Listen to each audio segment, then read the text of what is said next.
বুধবার সকালে নিউটাউন ইকো পার্কে প্রাতঃ ভ্রমণে আসে দিলীপ ঘোষ। দিলীপের জমানায় 18, শুভেন্দু সুকান্তর জমানায় 12।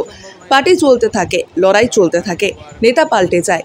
এটা ঠিক আমরা 2021 পর্যন্ত এগিয়েছি। বহু কর্মী শহীদ হয়েছেন, আক্রান্ত হয়েছেন। আমরা 18 সংসদ এবং 77 বিধায়ক পেয়েছিলাম। ওখানেই আমাদের গ্রোথ আটকে গেছে। ভোটের শতাংশ একই আছে, আর গ্রোথ হয়নি। আমরা গত 3 বছরে এগোতে পারিনি। ভাবতে হবে, এইখানেই আমরা যে গতিতে এগোচ্ছিলাম সেটা সারা দেশে আলোচনার সাবজেক্ট ছিল। সবাই অনেক আশা করেছিলাম, কিন্তু সব কর্মীরা নামেনি। গতি রুদ্ধ হয়ে গেলে কর্মীরা হতাশ হয়ে যাবে। পদ থেকে আপনাকে অপসারণ এবং আপনার আসন চেঞ্জ অসম্ভব, কিচ্ছু না। সব সিদ্ধান্তের প্রভাব পড়ে। বাংলার মানুষ বলবেন এইগুলো ঠিক হয়েছে না ভুল হয়েছে। আমাকে দল যখন যা বলেছে আমি নিষ্ঠার সঙ্গে করেছি, পুরো ইমানদারি দিয়ে করেছি, ফাঁকি রাখিনি। এবার বর্ধমানে হেরে যাওয়া কঠিন সিট ছিল। যারা সেখানে সেদিন ছিলেন তারাও মেনেছেন একটা জায়গায় অত্যন্ত লড়াই হয়েছে। দলের পলিসির ওপর অনেক কিছু নির্ভর করে। যারা আমাকে ওখানে পাঠিয়েছেন তারা ভাবেন আপনাকে আন্দামানে সংগঠনের কাজে পাঠানো হলো। মাঝে কালাপানি কাকে বলে আমি জানি, চক্রান্ত এবং কাঠিবাজি রাজনীতির অঙ্গ। আমি ব্যাপারটা সেভাবেই নিয়েছি। তারপরেও যথেষ্ট পরিশ্রম করেছি, কিন্তু সফলতা আসেনি। রাজনীতিতে সবাই কাঠি নিয়ে ঘুরতে থাকে। ধরাশায়ী বিজেপি। আমি যেটুকু রাজনীতি বুঝি, দেশে বহুবার এরকম উত্থান পতন হয়েছে। রাজীব গান্ধীর মৃত্যুর পর বিজেপি 2টো সিট পেয়েছিল। অটল বিহারী বাজপেয়ীর মতো লোককে খারাপভাবে হারতে হয়েছিল। বাজপেয়ী সরকার চলে যাওয়ার আগে মমতার মাত্র 8টা সিট ছিল। উনি বাড়িয়ে ক্ষমতায় এসেছেন।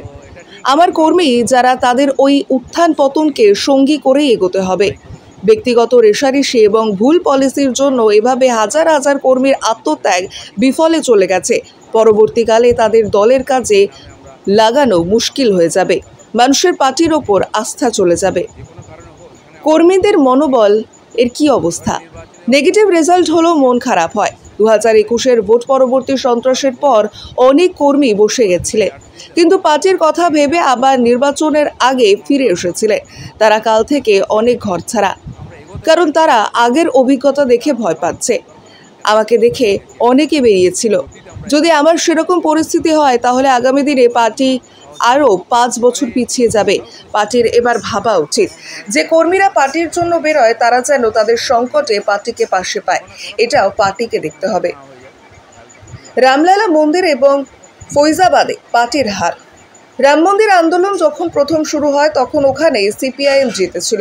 তারপর বিনয় কাটিহারকে ওখানে নিয়ে এসে যেতে হয়।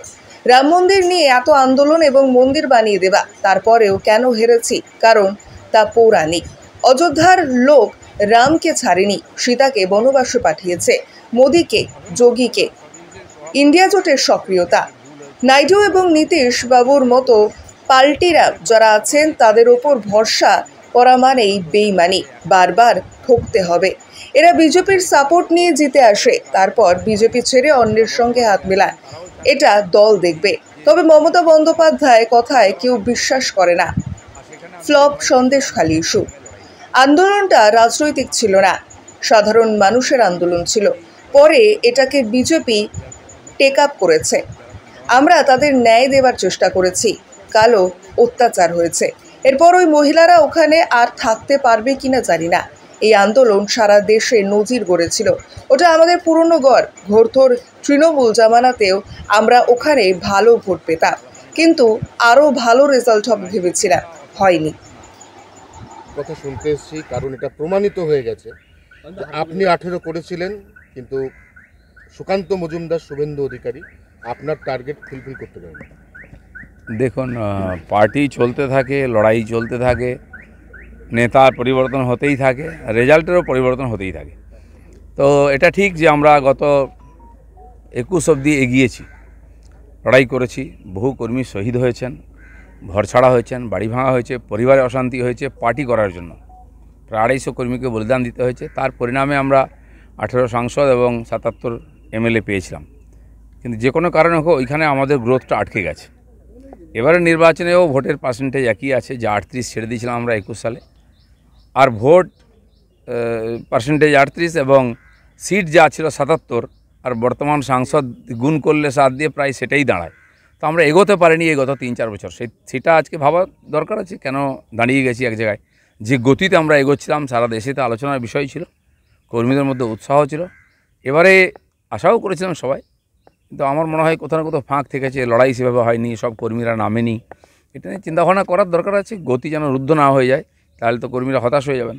রাজ্য সভাপতির পদ থেকে প্রথমে আপনাকে সরানো হয়, তারপর সর্বভারতীয় সহসভাপতির পদ আপনাকে দেওয়া হয়, তারপর সেখান থেকে আপনাকে সরানো হয়, তারপর আপনাকে কোনো পদে রাখা হয় না, এবং সবথেকে গুরুত্বপূর্ণ বিষয় আপনার জেতা আসন থেকে আপনাকে অন্যত্র দাঁড় করানো হয়।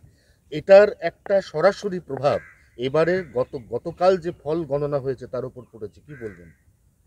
অসম্ভব কিছু না, সব জিনিসের প্রভাব পড়ে। এটা ঠিক হয়েছে কি ভুল হয়েছে বাংলার মানুষ, আমার কর্মীরা বলবেন।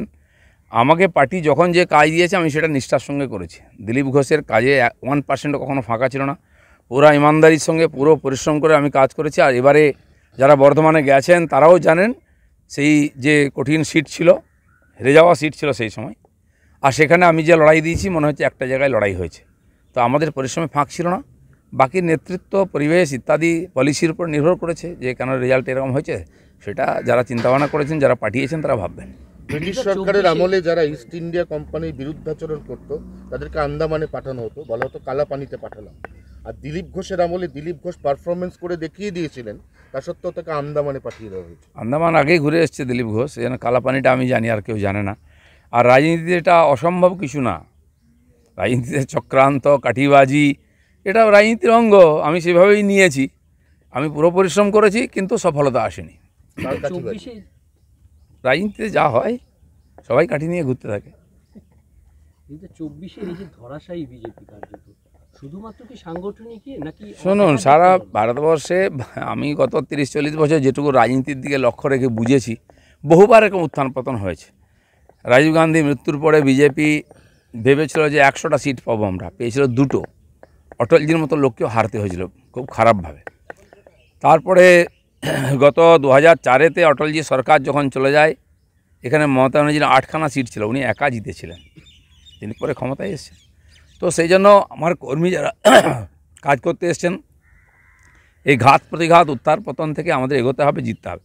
হ্যাঁ, আমাদের ব্যক্তিগত রেষারেষি, ভুল বোঝাবুঝি, ভুল পলিসির জন্য এত হাজার হাজার কর্মীর পরিশ্রম যেন জল না হয়ে যায়, তাহলে পরবর্তীকালে তাদেরকে কাজে লাগানো খুব মুশকিল হয়ে যাবে, মানুষেরও পার্টির প্রতি আস্থা চলে যাবে নেতৃত্বে। এটা ভাবনা চিন্তা করা উচিত, এ নিয়ে অ্যানালাইসিস করা। এতদিন ধরে যারা মাটি কামড়ে পড়ে থেকে, মার খেয়ে, কেস খেয়ে, পুলিশের জেলে গিয়ে যারা দিন কাটালেন, দলের একটা স্ট্র্যাটেজিগত ভুলের জন্য এবার তো তারাও বীতশ্রদ্ধ হয়ে পড়বেন দলের উপর। নেগেটিভ হলে তো হয় মন খারাপ। গত পোস্টপল ভায়োলেন্সের পরে বহু কার্যকর্তা বসে গেছিলেন, কিন্তু পার্টির কথা ভেবে সমস্ত ভুলে গিয়ে বাড়িঘর ভাঙা, মার খাওয়া, কেস খাওয়া, জেলে যাওয়া সব ভুলে গিয়ে আবার লেগেছিল অনেকে। তারা কাল থেকে অনেকে ঘর ছাড়া, বর্ধমান পার্টি অফিসে 100-এর বেশি লোক কালকে এসে গেছে যে আবার সেরকম, কারণ তারা সেই পরিস্থিতিটার সম্মুখীন হয়েছিল, সেই ভয়টা মনের মধ্যে আছে, আমাকে থেকে তারা বেরিয়েছিল। বহু জায়গায় এরকম হয়েছে। সেই পরিস্থিতি না হয় তাহলে আবার পার্টি 3-4 বছর পিছিয়ে যাবে, 5 বছর পিছিয়ে যাবে। সেটা খেয়াল করা উচিত, পার্টির ভাবা উচিত যে কর্মীরা পার্টির নেতাদের উপরে ভরসা করে বেরোয়, তারা যেন সংকটের সময় সঙ্গে পায়, এটা দেখা উচিত। রামলালা মন্দির যখন প্রতিষ্ঠা হলো তখন অনেকে বলতে শুরু করেছিলেন মোদি হচ্ছেন রামের অবতার। ফৈজাবাদ আসন যেখানে রামলালা মন্দির স্থাপিত হয়েছে, 17,175 ভোটে বিজেপি হেরে গেল। কেন এরকম হয়েছে এটা দেখা উচিত। রাম মন্দির আন্দোলন যখন শুরু হয় সেই সময়ও বিজেপি ওখানে জিততো না, সিপিআই জিতত, মিত্রসেন যাদব জিততেন। তো সেই সময় বিনয় কাটিয়ারকে নিয়ে আসে, তিনি আরএসএসের প্রচারক ছিলেন, সোজা তিনি আন্দোলনের মুখ ছিলেন, তাকে নিয়ে এসে জেতা হয়, তারপর থেকে আমরা জিতে এসেছি। কিন্তু রাম মন্দির নিয়ে এত বেশি আন্দোলন, রাম মন্দির বানিয়ে দেওয়া সব করার পরে কেন হেরেছি, আমার মনে হয় এটা একটা পৌরাণিক কারণও আছে। অযোধ্যার লোক রামকেই ছাড়েনি, সীতাকে বনবাসে পাঠিয়েছে, তো মোদিকে, যোগীকে। দাদা, সরকার করতে পারেন। মমতা বন্দ্যোপাধ্যায় কালকে বার্তা দিয়েছেন নাইডু এবং নীতিশকে, আজ অভিষেক দিল্লি যাচ্ছেন। কিছুই অসম্ভব নয় রাজনীতিতে। আর নাইডু আর নীতিশবাবুর মতো পল্টুরাম যারা আছেন তাদের উপরে ভরসা করা তো বেমানি, আমরা দেখেছি, ঠকতে হয়েছে। কিন্তু রাজনীতি বাধ্যবাধকতা থাকে, তারা বিজেপির সমর্থনে জিতে আসেন আর বিজেপিকে ছেড়ে অন্যের সঙ্গে হাত মেলান। সেইটা আসবে কি না সেটা পার্টির সর্বোচ্চ নেতৃত্ব দেখবেন, দেখার লোক আছে আমাদের। আর মমতা ব্যানার্জির কথায় কেউ কোনোদিন বিশ্বাস করেনি।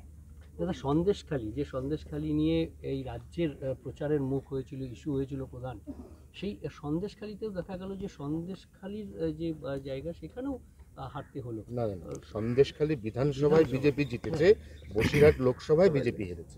দেখুন, সন্দেশখালীর আন্দোলনটা রাজনৈতিক আন্দোলন ছিল না প্রথম। ওখানকার সাধারণ মানুষ, আদিবাসী মানুষ, মহিলাদের অত্যাচারের বিরুদ্ধে আন্দোলন ছিল। পরে বিজেপি টেক আপ করেছে, লড়াই করেছে। যে কোনো রাজনৈতিক পার্টি করেই এ ধরনের আন্দোলনকে কাজে লাগায়। আমরা চেষ্টা করেছি তাদের ন্যায় দেওয়ার, সঙ্গে দাঁড়িয়েছি। টিএমসির চাপা দেওয়ার চেষ্টা করেছে, প্রচণ্ড অত্যাচার করেছে। কালকেও অত্যাচার হয়েছে। আগামী দিনে তারা ওইখানে থাকতে পারবে কিনা, সেই মহিলারা যারা আন্দোলন করেছে, এই পরিস্থিতি আছে। এই যে একটা ঐতিহাসিক ঘটনা এবং মহিলারা আন্দোলন করে সারা দেশের সামনে উদাহরণ প্রস্তুত করেছেন, এটা তো তার জন্য তাদেরকে স্যালুট করা উচিত। বাকি আগামী দিনে কী হবে দেখা যাক। তার ফল সন্দেশখালী, হিঙ্গলগঞ্জ বিধানসভা বিজেপির বহু পুরনো গড়। 20, 30, 40 হাজার ভোট আমরা ওখানে পেতাম যখন সারা বাংলাতে 10% ভোট পাইনি, 4% ভোট পেতাম। তো সেখানকার মানুষ আমাদের সঙ্গে ছিলই, আছেই, কিন্তু আরও ভালো হওয়া উচিত ছিল রেজাল্ট। সেটা হয়নি। সারা পশ্চিমবাংলা তথা ভারতবর্ষও নেগেটিভ হয়েছে। ধন্যবাদ। এক সেকেন্ড। হিন্দি তো ছিল, মানে দরকার নেই।